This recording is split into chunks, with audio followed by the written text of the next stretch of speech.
أيها المواطنون أيتها المواطنات، السلام عليكم ورحمة الله وبركاته. أنا أتوجه إليكم اليوم كرئيس الجمهورية باش نقول لكم اللي من حقنا أن نكون فخورين بما قدمناه إلى حد الآن.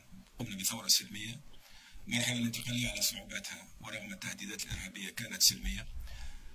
الدستور الذي كتبناه دستور نفاخر به.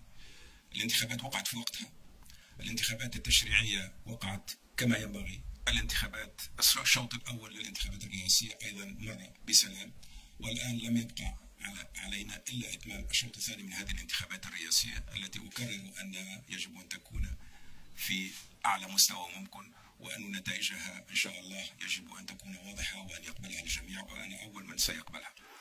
لكن نحن الآن نمر بظرف دقيق.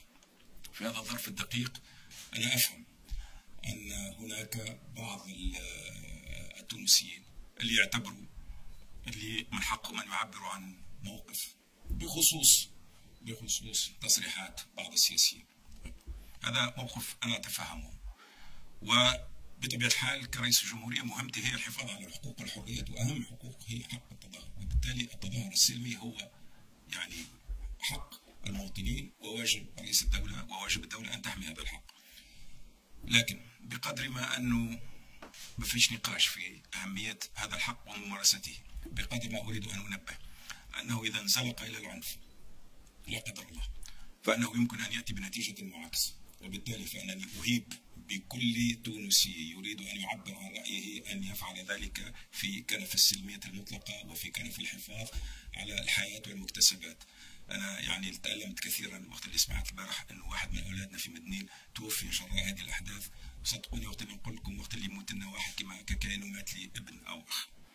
أيضا أريد أن أركز على أن العنف ليس فقط عنفا جسديا، وإنما هناك عنف لفظي، وأنا قاعد ألاحظ أن تكاثر هذا العنف اللفظي. أنا يعني لا أحد في تونس يقبل أي خطاب مهما كان مأتاه يستنقص من هذا التونسي أو ذاك، أو يحرض هذا التونسي أو ذاك.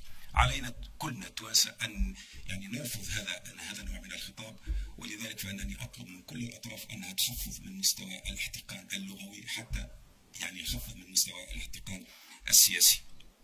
أخيرا وليس آخر أنا أذكر بأنه الفترة الأخيرة اللي تسبق الانتخابات يجب أن تكون فترة يعني أفكار ضد أفكار، برامج ضد برامج، وليس أشخاص ضد أشخاص.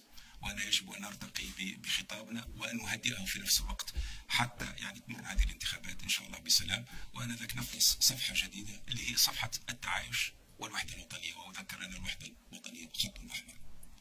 تحية تونس، والسلام عليكم ورحمة الله وبركاته.